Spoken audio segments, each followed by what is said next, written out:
So 2 days ago, I talked about the individual characteristics of the objects, of the Vipassana objects. The way of going into Vipassana is a very clear, precise, noting mind that you can able to pick up, observe the individual characteristics from the various objects of the body. In the various objects, we categorize them as the 4 different elements. So we pick up on the characteristics of this element: hardness, softness, motion, moving, something stiff, hard, soft, warm, cold. So the various movements, the various objects that you have to define them by noticing, not by thinking, by noticing them again and again, day in, day out, day in, day out. This is in order for us to move, to direct the mind towards the path of Vipassana, to see those characteristics. Now, these characteristics in the beginning part, as we begin to notice them,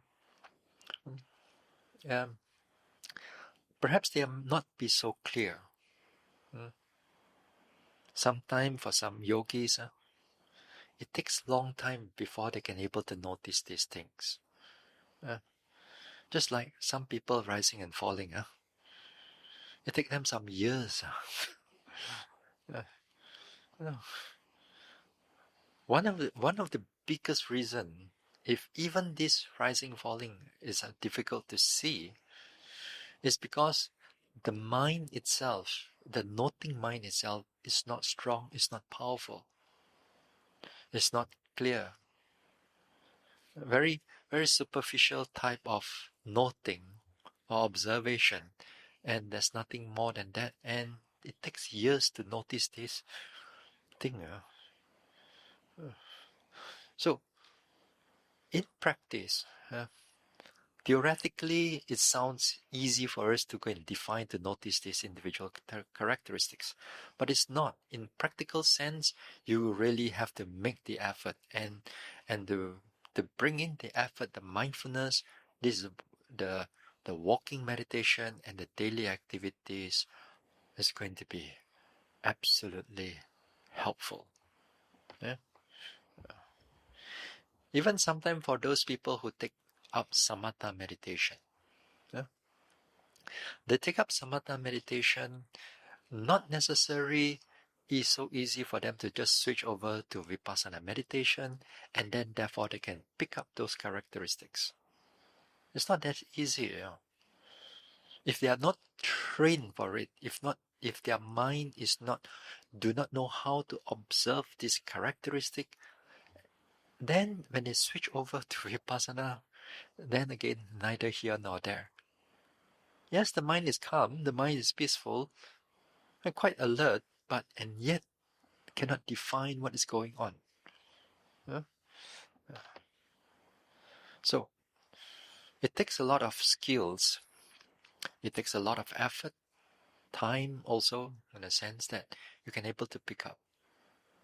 So, a number of you over here in the first day when we came, some of you didn't know what to do. But by now, at least majority of you, or almost all of you, can able to really pick up all these individual characteristics from your walking, from rising, falling, from the pain, from here and there, which is good. At least you're not like sitting there until you do not know anything. That's the biggest problem for a lot of yogis. They sit there, they do not know it. They come into a vipassana practice, they come to a vipassana meditation, but they are not looking at all these characters. They just sit there and they'll just be pleasant and nice. So many people I've seen. Sometimes some of these people, you tell them, hey, don't do it, come out of it. But after that, they're still doing it. or sometimes they do not have faith in you, or the teacher. It's okay, up to them. After all, it's not my practice, it's your practice. Yeah. I told you the way to get out of it. You still want to be there because it's nice, it's pleasant, it's wonderful. It's not easy to come out from it. Yeah. So these individual characteristics of the body, one has to master them. Through the walking, you have to master the way of how to notice the walking meditation, the daily activities, the sitting, all the skills in the sitting to notice all these objects. Now, also, when it comes to the feelings part, also, we also have to capture its individual characteristics.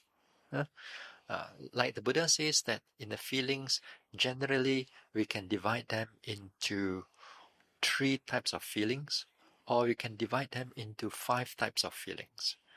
3 is quite simple: pleasant feelings, unpleasant feelings, and neutral feelings.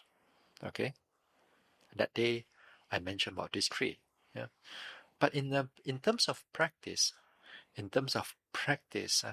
it's easier for us to notice about there are 5 types of feelings.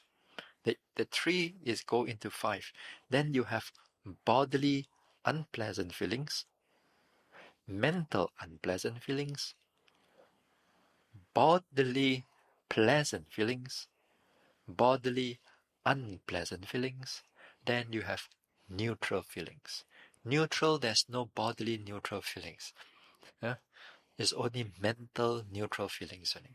And it belongs to mind. So you just use the word neutral feelings only. So altogether there are 5. Yeah. So, for example, you pick up the characteristics of the unpleasant feelings, let's say pain, right?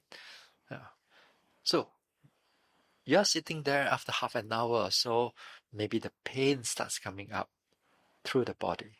Okay, so this is because the feelings, although it's connected with the mind, but now also it's connected with the body. Okay, it's connected with the body, so then you're not pulling, hard, pain.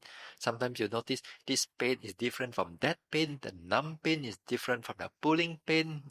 This pain is running here and there, isn't it? And this is how you notice the characteristics of the pain, the different characteristics of the unpleasant feeling. The different characteristic. Yes, it is difficult, but it is an obvious object. These are very prominent object. You don't have to look for it. It come and look for you. Right? Rising and falling, you got to go and look where? You got to put your finger, you got your palms here, you got to put something here. God, not. But pain, it come and look for you. You don't have to go and look for it. It come and see you, like every sitting sometimes, And therefore, because it's a clear object, it's a prominent object, all you need to do is put the attention there. Relax with it. You don't have to push yourself. You don't have to push the mind towards it because it's obvious. And then all you need to do is follow the pain. Notice the pain. This is hard pain, soft pain, pulling pain, tightening pain, poking pain. What else do you have? What else do you have? This pain and that pain, which is good. Some of you grumble over pain here, pain there, but you still do it. It's good because that you are picking up all the individual characteristics of the pain, bodily unpleasant feelings. So we need to have a lot of patience, a lot of effort for our mind to stay with it. Now, mental unpleasant feelings. Mental unpleasant feelings also, we talk about it in some of the talks. For example, you sit there and then you recall somehow or another the recollection of the past, the memory of the past arises. And that memory comes in, it's very sad type of memories or very angry types of memory. Okay? Now, this type of memory is unpleasant to you. They are unpleasant to you. So here, it is not connected with the body, but it's connected with the mind. So these are all unpleasant mental feelings. Unpleasant mental feelings, but there are also, like for example, sadness connected with these unpleasant feelings. Now you know that sadness and anger, it feels different, but it's all unpleasant. Correct? They're still unpleasant, but they feels different. So, so, so, in terms of 5 aggregates, that sadness, that anger, falls under sankhara, so falls under mental formation, the group of mental, the 4th aggregate. Whereas pleasant or unpleasant, it falls under 2nd aggregate. But they all come together. They all come together. They are not like disconnect from each other. So sometimes you felt that the thoughts are very unpleasant. For example, or sometimes just random thoughts, and then they go on and on and on. You feel unpleasant feeling of the mind. But that is all restlessness. Restlessness is a unwholesome mental state. An unwholesome mental state in a way that is connected with the unpleasant feelings. Then there are pleasant bodily feelings. You sit, then it's quite humid, and then suddenly the air conditioning starts. So nice. But you forget to note them. That's the problem, You just feel it, but you're not noting them. You got to note them. You got to directly, objectively notice them. Cool, cool, cool, pleasant, pleasant, pleasant, pleasant, pleasant. So you're picking up on the pleasant bodily feelings. Yeah. Sometimes it can go from like rising and falling, which is totally bodily here, and then it goes into feelings. Cool, cool, cool, or warm, warm, or humid, humid. Then it goes from bodily to feelings. But of course, in theory, we look at it separately, but in practice, we don't have to worry about it. All we need to do, anything that is prominent to you, clear to you, direct your mind towards it and just keep noting it, watching it, the feelings, the pleasantness, the unpleasantness that comes up. Then you have this bodily unpleasant, mental pleasant. Now, mental pleasant, again here, you notice something is pleasant to you. You think of something pleasant, perhaps you do dana in the past. You're going to do dana in the future, perhaps. Perhaps you already planned something. So the joy that arises, here, you feel happy. Then you note happy, happy, happy, happy. But again here, when it's pleasant feeling, a lot of times, or pleasant thoughts that arises, we don't notice them. So this type of pleasant mental states, you also have to notice them in the sense that if it's a joyful state, then you have to note joy, joy, joy, joy, joy. But it falls under pleasantness also. Now, joy, the Pali word is piti, P-I-T-I. The Pali word is piti, not P-I-T-Y, not the English piti. That one is suffering. This one is joy, P-I-T-I, piti in Pali. Or sometimes they use the word zest. Sometimes they use the word acceleration, like something like that. Because they come in different grades.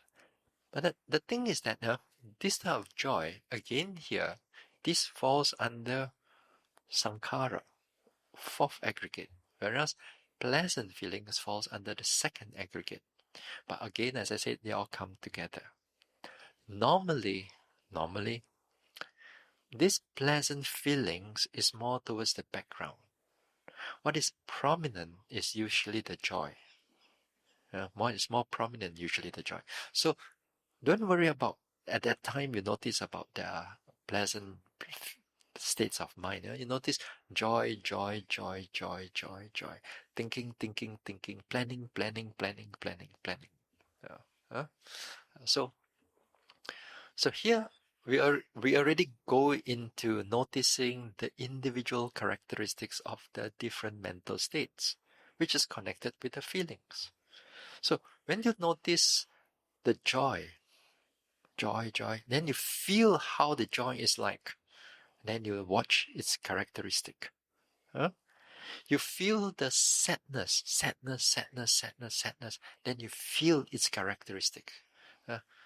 As if like you are standing out, just observing the sadness, the whole sadness itself. Now, sometimes we notice the mind. For example, some of you perhaps you are walking, but then you notice that the thoughts are passing through. You're still walking, but thoughts are passing through. The thoughts are not strong. It does not disturb the walking meditation. So, but you notice that it's passing through. And that too, you're also noticing the nature of the thoughts. It is like that. I also do not know how to put words to work for it. So it comes to you in that way, you feel it in that way. Sometimes the thoughts may come in just for a short while, but it kind of disappear. Then you walk. But then after that, another one comes out. You're aware for it for a while, then it disappears. It doesn't prolong. Some thoughts are you walk and then it prolong, and it gets stronger and stronger. At that time, you got to stop, and you notice thinking, planning. So this time when you're not planning, you observe them, how they change from one to another, and then you notice the characteristic of the thinking, the individual characteristic of the thinking. So this belongs to the mind. When you come into, like, for example, you sit down, then you sit down, and somehow or another, all objects begin to disappear, not much. Mind becomes, the calmness, the peacefulness becomes strong. So what do? Sit with it. No, you pay attention to it. You got to re-exert your mind and note peaceful. Calm. And here you have to feel how the calmness is like. You got to observe it, not just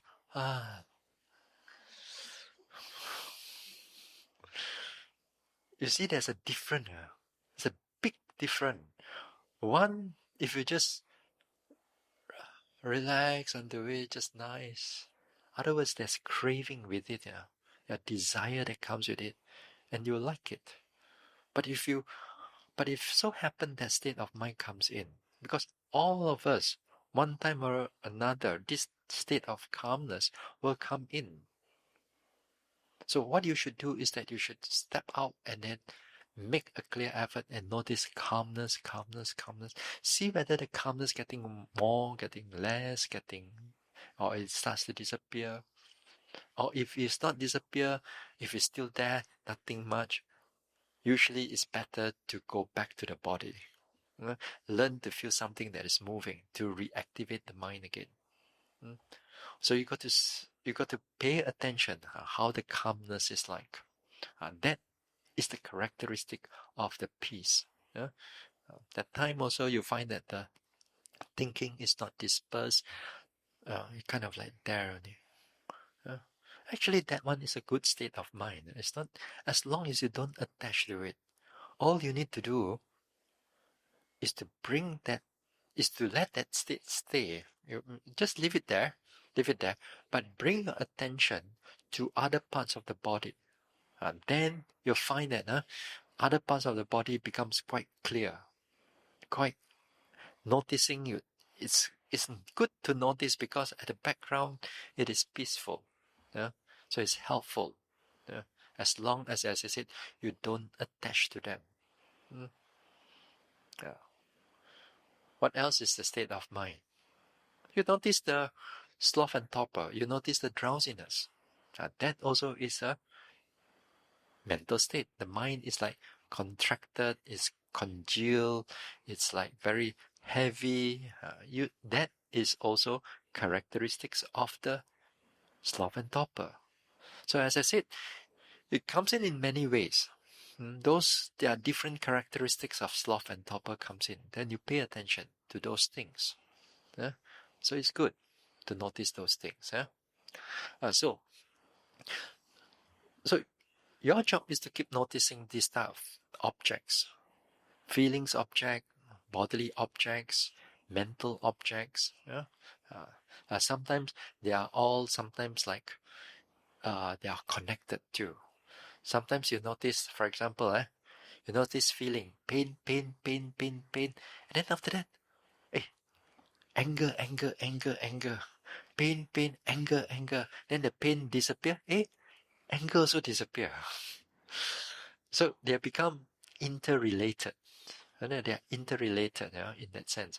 But the thing is that it is good for you to notice that because it shows that you are observing what is going on rather than you just grit your teeth and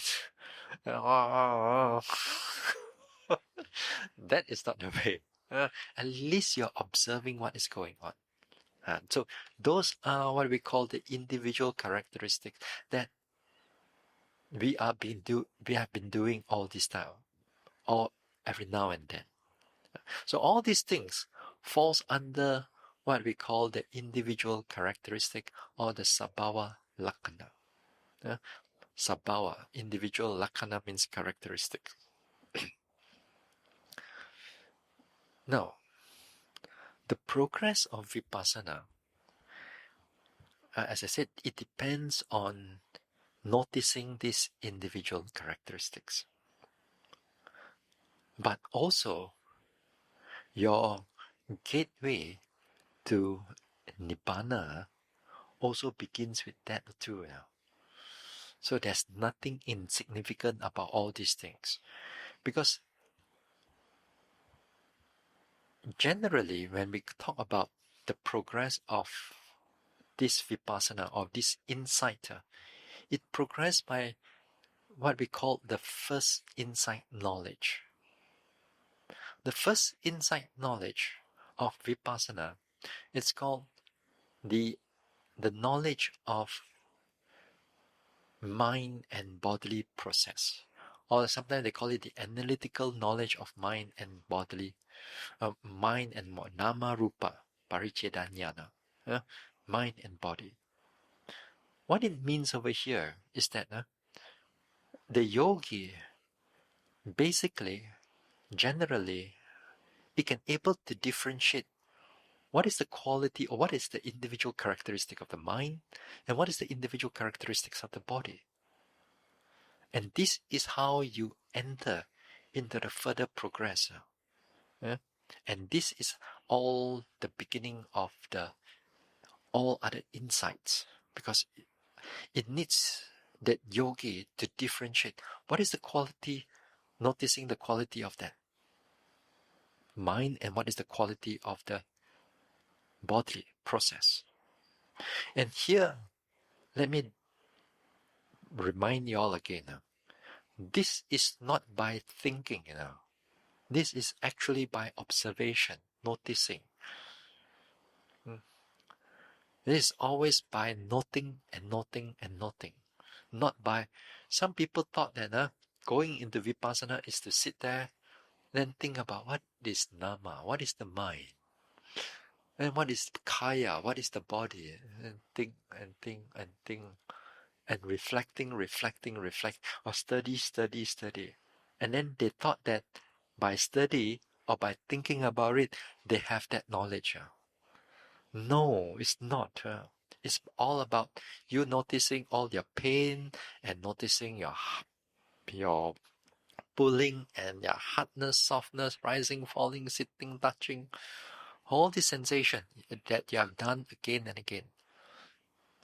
You don't have to look for it. This knowledge it will come to you as you progress further. You don't kind of ask, hey, already there or not? Already first insight, already or not? You don't have to. All you need to do is make sure that you keep noting. Sometimes perhaps you have seen it, For example, I'll give you an example. Maybe sometimes you are walking. You're walking. While you're walking here, you're noticing the sensation. And sensation here are all bodily aspect, the bodily characteristics. And yet at the same time, you notice that the mind that pays attention to it also, that it all comes together. You notice the walking, you notice the mind. Walking, the mind that knows what is going on. The mind that knows what is going on, it becomes quite predominant. And you notice that mind and body and how they are all kind of like separated. The mind one side, and the mind one aspect, the bodily individual characteristic is one aspect. Huh? Uh, or for example, some of us may notice the rising and falling. It can be quite clear. It was moving, and yet you notice the mind that is going on, noticing what is going on.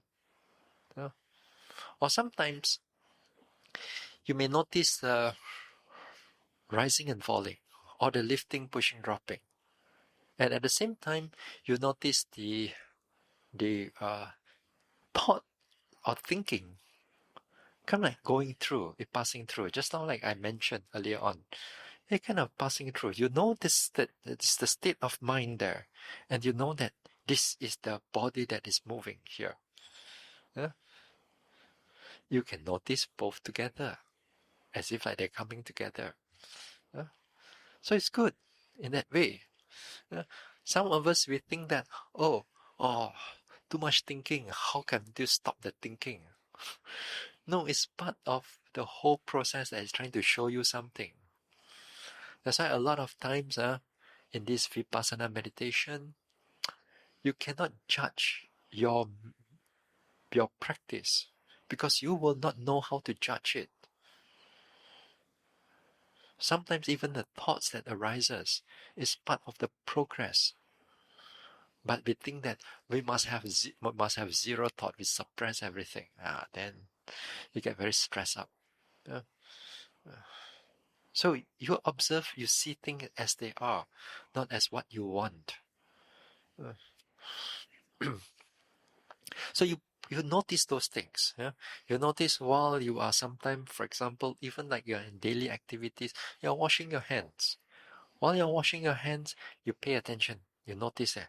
While you notice this thing, then you notice that the mind is pleasant. Pleasant, washing, pleasant. Isn't it? Then again here, mental aspect, physical aspect. Then you notice both can come together. So you see all these things again and again in different ways. Then you're already entering into the path of vipassana. At least you open the door towards enlightenment. If not, now all still shut, closed. But still many doors to go, yeah. I'm not saying it's easy, but I'm saying is that at least you know what to do. At least you direct the mind to the right things. So finally, you will. I mean, as you notice these things, in a way that you at this time also you know how to put all the thinking aside. You have to put all the reflection aside. Even the Dhamma reflection, you put it aside. All the thinking about anything that is wholesome also put aside. What more is all unwholesome, you put aside. Just observation only. Yeah? So that is how, by noticing the characteristics, then we see the different characteristics, how we enter into the development of Vipassana, the progress of Vipassana. Yeah. So this is what we call the individual characteristics. Yeah. Now, every object, whether it's a physical object or mental objects, they have their own individual characteristics. Okay? Now, all objects also have a second type of characteristic. The second type. The second type of characteristic in the Pali is called Sankata. Sankata Lakkhana. Sankhata. Like the word Sankhara, if you are familiar with the Pali. Now, what it means over here,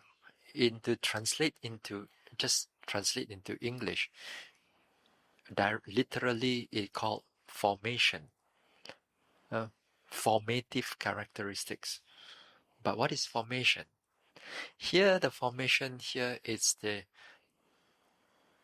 beginning, middle, ending. That a lot of times we hear about it. Beginning, middle, end. Or sometimes they use the word triple characteristic. Beginning, middle, ending. This is not your anicca, dukkha, anatta yet, Make sure, make this clear, sure. This is not your true anicca, dukkha, anatta yet. It's just only the beginning, middle, ending. Now, all objects, whether the mind or the body shares this object, share this characteristic. Whereas the individual characteristic, each and every one of them have their individuality. Now, take for example, the pain. Look at the pain, bodily pain.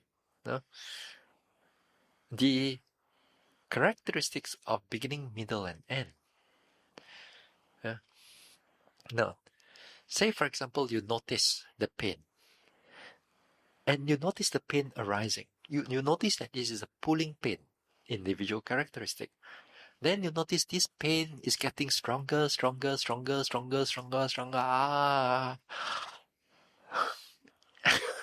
But you're noticing it. You're noticing it as something that is growing. That means it's growing from beginning. Perhaps by the time you come in, you don't see the beginning. Perhaps you come in somewhere in the middle already. It's already painful already, right? Already painful already.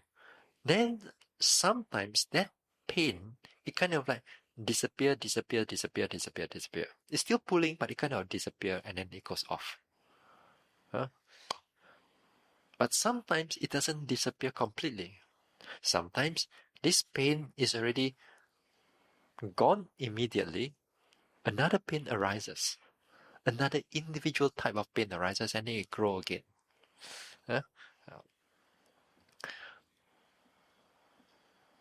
Although, when we talk about this beginning, middle, ending, theoretically it sounds simple. Theoretically, we thought that we come in Vipassana, I want to see beginning, middle, end. Not yet. You won't able to get it yet. Because beginning, middle, ending, it doesn't come in straightforward manner. In beginning part of your retreat, or in the beginning part of your meditation, what mostly that you will see is the middle part of an object. Take for example the pain again. You sit, after that it grows. By the time it grows, it's somewhere in the middle already. You don't exactly how it begins. You don't exactly see how it begins. Then you don't exactly see how it ends, because before it ends, another one is there already. Correct? Before it's there, another one is there. Take the thinking also. You notice the thinking. But the thinking getting more and more and more. By the time you notice the thinking is already there. Thoughts are already there, but you notice it, the thinking is getting more and more and more and more and more. Sometimes you do not know exactly how it completely disappear. Sort of like it disappeared, but you cannot really see how exactly it got away.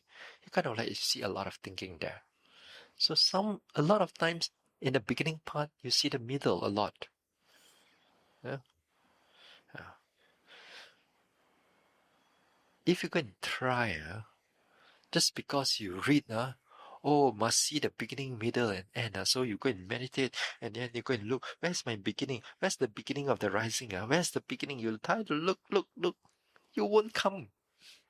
You're going to get very stressful. You're going to be very stressful because, again, here, you want what you want just because you read about it. You're not seeing things as they really are. You want things to happen the way you want it. Just because you think that I must look for the beginning of the rising, I must look for the beginning of the rising. But it's not there yet. You're not ready for it. By the time the moment you sit down, especially for beginners, and you sit down, something is moving. So actually, you're somewhere in the middle only.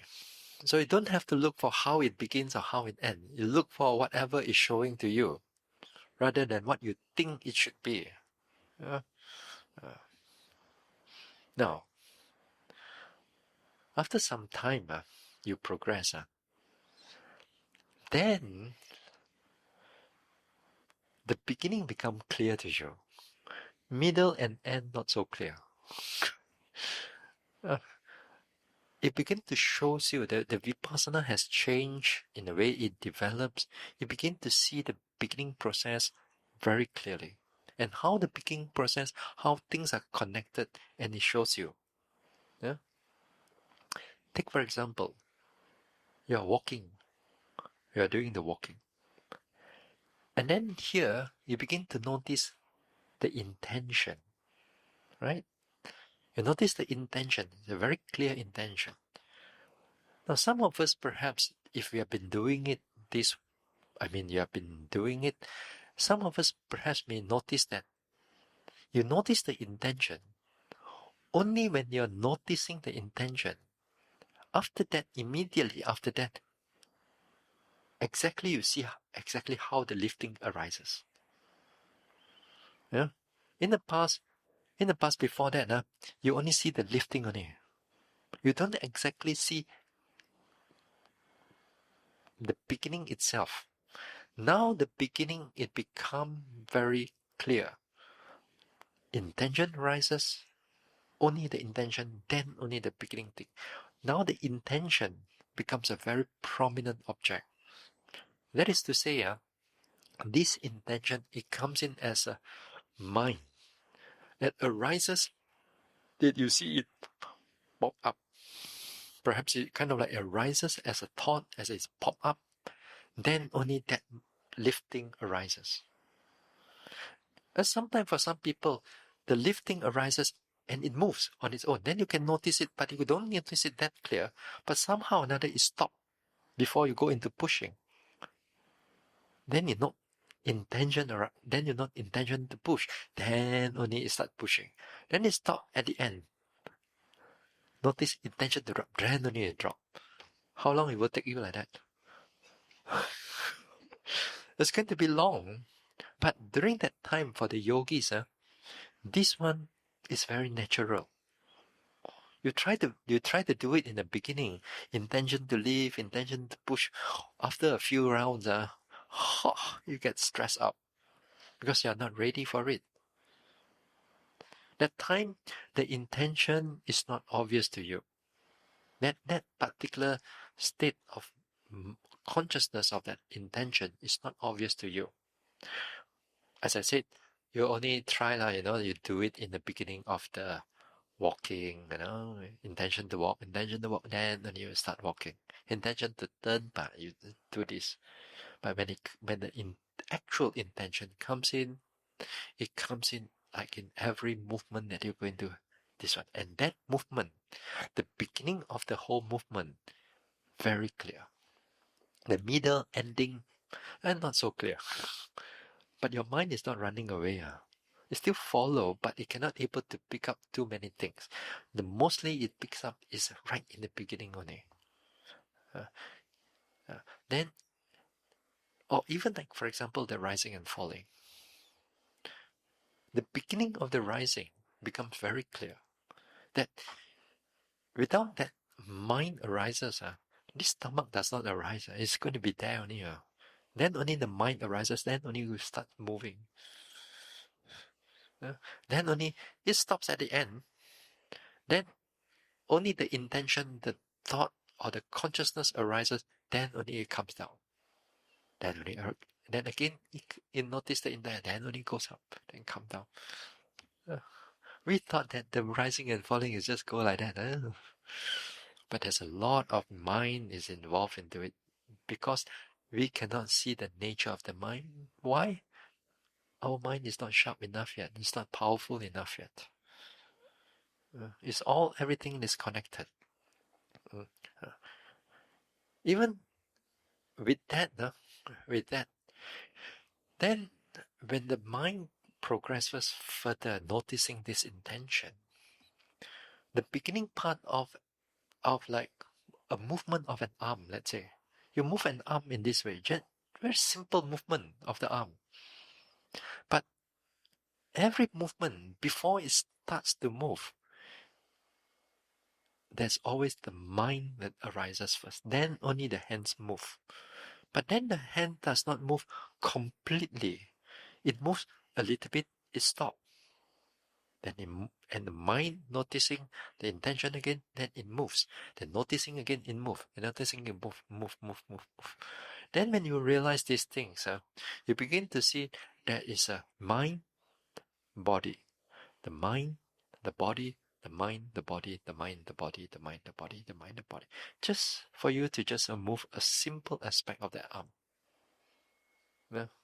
So in other words, the mind works so fast, so very fast until that we do not know how it works.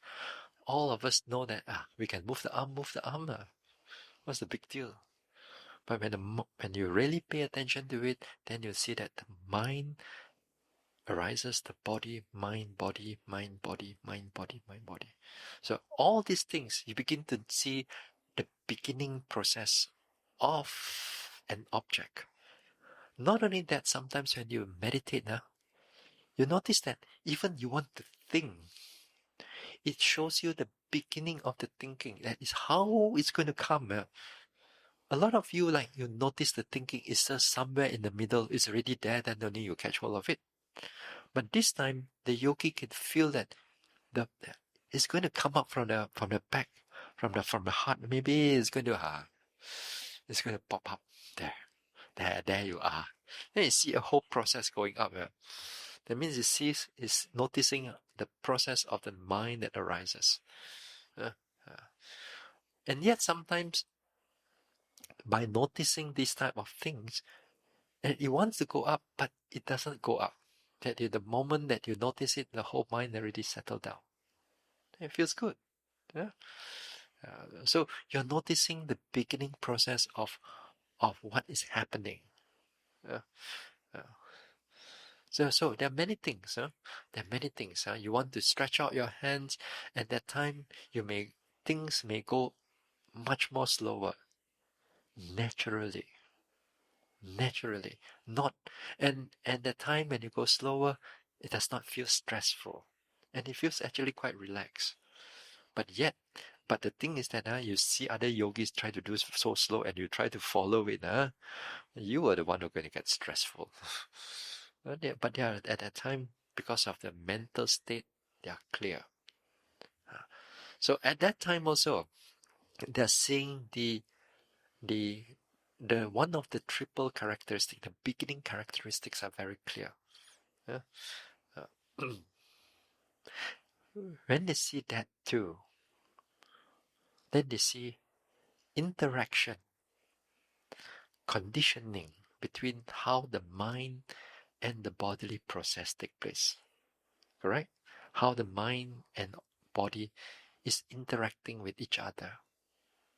The earlier part, as I said, you only see the process of the mind, you only see the process of the body, the nature of the mind, or the nature of the nature of the body. But you don't see how they both of them are interacting.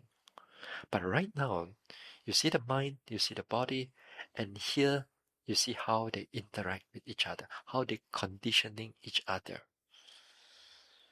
And that conditioning it falls under Dhammanupassana. Understand? Because they are interrelated. They are interrelated. They falls under Dhammanupassana.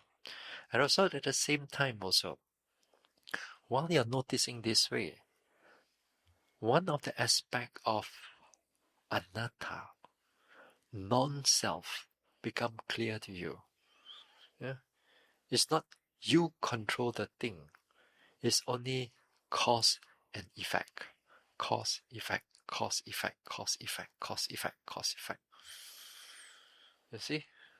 There's so many things, whatever that you learn from your sutta, now it becomes relevant, becomes clear to you. And this time you're actually noticing it as they really are. Eventually, all these things, if you try hard enough, it will slowly begins to come to you. So, this is called the second characteristic. The second characteristic of the beginning, middle, end. Oh, on another level, on a further development, then you only see the ending process of a phenomena, of an object. You don't see the beginning, you don't see the middle, you only see how it ends. Yeah? How it ends, for example, you notice the rising and falling very clearly that time, But the beginning and the middle of the rising falling, you don't see that anymore. How the intention is not so clear anymore. How the middle process is not so clear. But how exactly the rising and falling stop. Exactly, let's say the falling, how it stops. It becomes very clear. How the process be clear and exactly when it stops. Then, after that, when it begins again, not so clear. Then ending again, anything that ending become very clear. Even you see that the thoughts arises. The thoughts arises not so clear, but how exactly the thought end and exactly immediately when it disappear, you exactly see it. That it comes in. Another aspect of its characteristic. Beginning, middle, ending. But other times, strangely enough, it shows you everything. It shows you everything. It shows you how it begins, how it somewhere in the middle, ending. Huh? Just now I talk about just seeing the ending only. It doesn't see the beginning. This one is a higher development. Whereas you see the three one, is slightly lower development. Yeah. How could that be? Well, that's why Vipassana, you cannot logically think one. That's why no matter how you think how the Vipassana will progress, impossible. Even you go and read, okay, this is the first insight, how? Second insight, how? You go and read what all these things, you go back also, you're going to be mong cha cha also. You really do not know what you're reading also. Yeah. As I said many times, in the practice, you got to learn to trust your mindfulness. You got to trust your observation. Don't trust your own judgment about what Vipassana progress is like.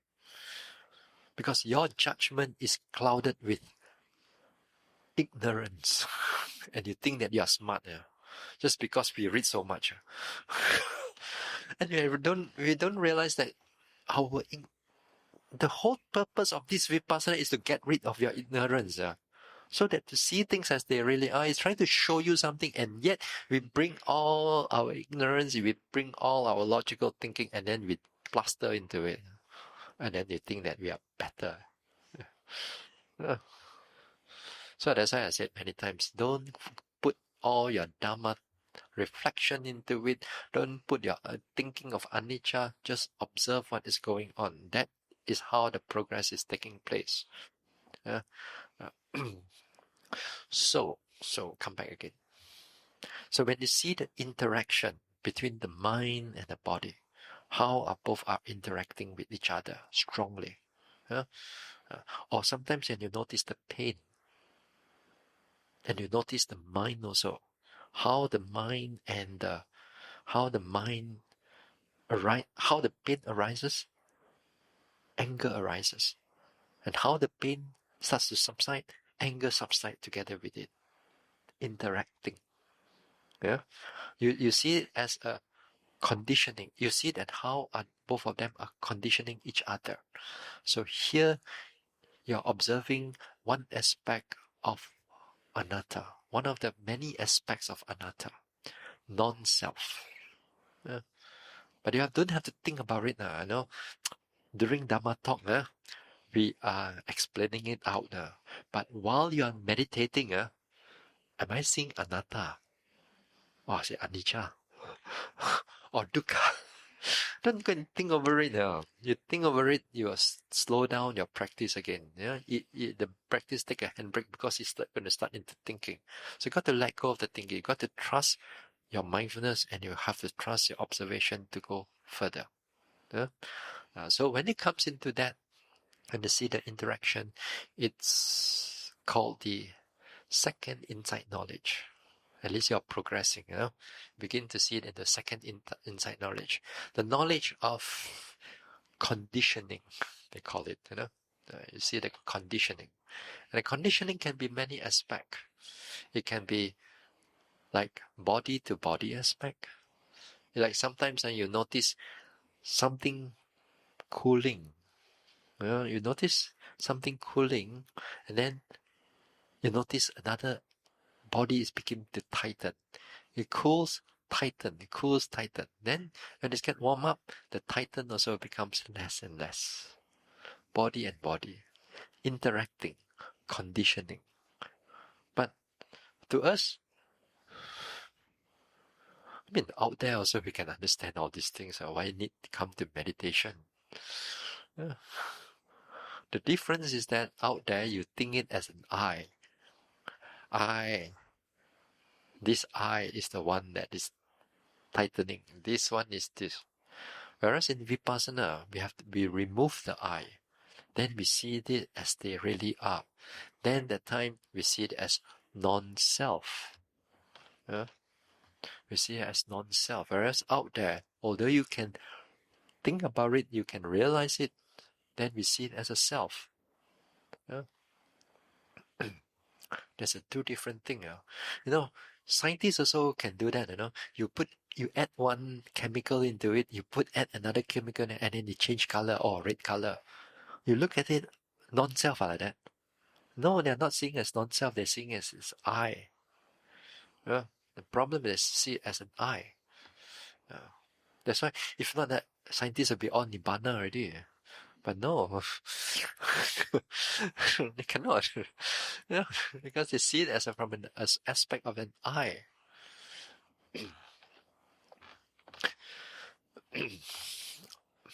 Now,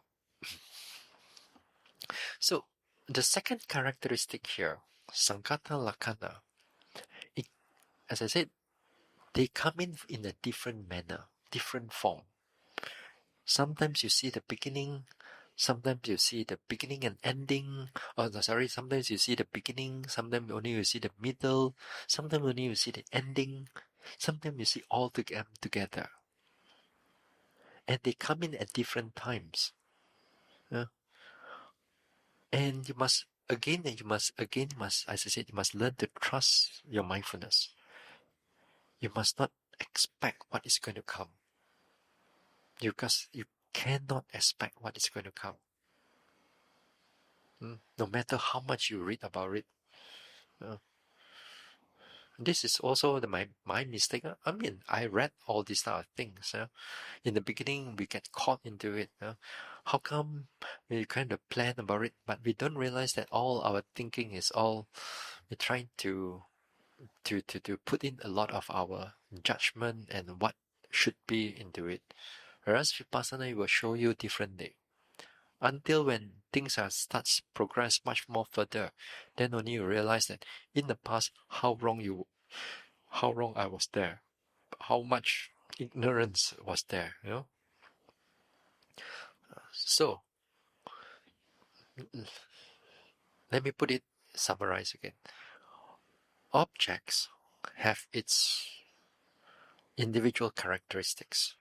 By noticing these individual characteristics, you begin to go inside Vipassana meditation. Now begin by noticing them again and again.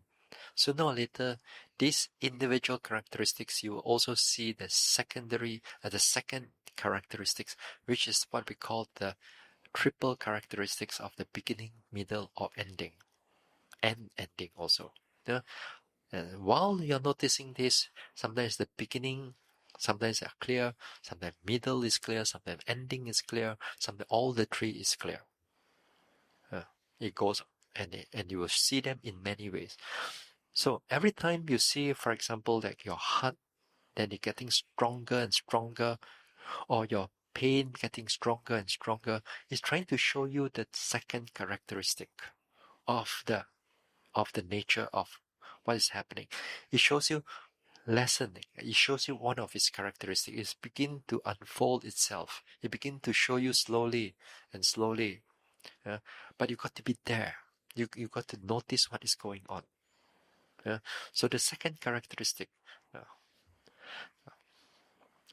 the third characteristics of an object. All objects have individual characteristic, second characteristic, which is a triple characteristic. Then you have the third one. The third one is called Samanya Lakkhana. This one is what we call common characteristics. Common here, it's because it's common for all objects, common for everything, or we use the word universal. Universal characteristic, and therefore that one is the anicca, dukkha, anatta. Okay, that one is the anicca, dukkha, anatta. And this anicca, dukkha, anatta is not come by your thinking. Your thinking of anicca, dukkha, anatta helps you into coming for a retreat. That's about it only. If you come into the retreat and you start thinking anicca, dukkha, anatta, there will not be any realization of nibbana. Because the anicca, dukkha, anatta, the impermanence, unsatisfactoriness or suffering here, and the non-self. This does not belong in the thinking process. This belongs in the observation process. Yeah? Now, just before we go, we'll continue this talk tomorrow, but just to give you an understanding, this anicca, dukkha, anatta, we use the word arising and passing away. The moment it's there, the moment it disappears. The moment it arises, the moment it disappears. Arises, disappear, arises, come go, like everything is just come go, pip, pip, pip, pip, pip, pip, pip, pip, pip, pip. Something like that, huh? If not, how to explain? Sometimes I explain to you so many words also you do. Sometimes you use sound effect easier. Sometimes you watch movie, you don't have to talk so much. You just show you and a bit of sound effect, and then people understand. So it's a lot to do with this arising and passing away. But the moment it comes, the moment it disappears, and this arising and passing away, the various patterns of how it arising and pass away, then it will fall under whether it's anicca, dukkha, or anatta. And this is how, when you're able to see it completely, right at the end, Nibbana's door is waiting for you. If you don't see this completely, then no lah. Tomorrow we will talk about it. Okay? So we stop here for tonight.